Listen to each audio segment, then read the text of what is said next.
ಎಲ್ರಿಗೂ ನಮಸ್ಕಾರ. ನನ್ನಮ್ಮ ಕುಕ್ಕಿಂಗ್ ಚಾನಲ್ಗೆ ಸ್ವಾಗತ.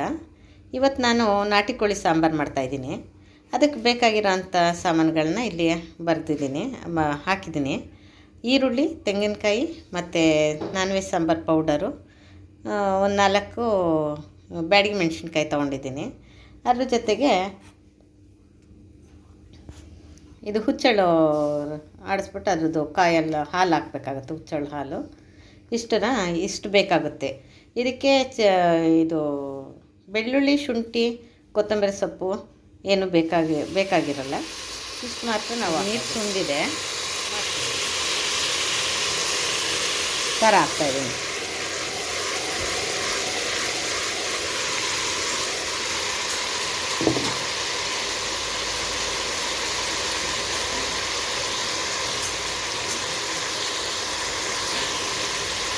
ಕೊತ್ತಂಬರಿ ಒಂಚೂರು ಹಾಕಿ.